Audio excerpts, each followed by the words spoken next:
Lorsque vous souscrivez à un contrat d'assurance vie, il est essentiel de bien désigner le ou les bénéficiaires en cas de décès. Les bénéficiaires sont les personnes destinées à recevoir les capitaux versés par l'assureur en cas de votre décès. Sinon, en l'absence de bénéficiaires désignés, ou s'ils sont décédés avant vous, alors vos capitaux seront versés à vos héritiers, mais sans les avantages fiscaux liés à l'assurance vie. Il est donc important de prévoir des bénéficiaires à défaut qui prendront la part et la place de celui que vous avez désigné, par exemple vos enfants ou vos petits-enfants. Ils se partageront normalement les capitaux, mais il est également possible de prévoir une répartition spécifique en cas de prédécès de l'un d'entre eux pour garantir que sa part revienne à ses enfants, tout en respectant les parts de chaque branche de la famille.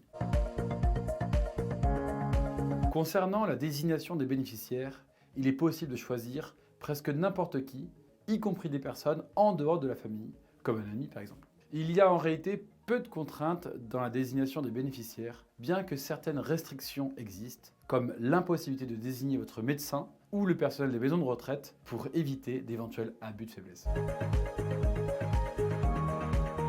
Vous êtes libre dans cette désignation car les capitaux décès de l'assurance vie sont hors succession, ce qui signifie qu'ils ne sont pas soumis aux règles habituelles de la succession, comme la notion de réserve héritaire, qui oblige à transmettre une part minimale de vos biens à vos enfants ou descendants, mais cette règle ne s'applique pas à l'assurance vie. Cependant, il existe des règles à respecter, notamment en évitant de verser des primes manifestement exagérées sur le contrat, car cela pourrait être considéré comme un abus. Une prime est considérée comme exagérée si elle est très élevée par rapport à vos revenus et à votre patrimoine, et si elle est inutile, ce qui peut être difficile à prouver. De plus, il faut être prudent pour ne pas déshériter involontairement quelqu'un. Vous devez être attentif à la rédaction de votre clause bénéficiaire. Par exemple, une clause type que l'on retrouve dans la plupart des contrats mentionne que, à défaut de votre conjoint, les capitaux iront à vos enfants, y compris ceux issus d'un précédent mariage, si votre conjoint est toujours en vie à votre décès. Soyez particulièrement vigilant. Pour plus de précision, je vous recommande de consulter un conseiller financier.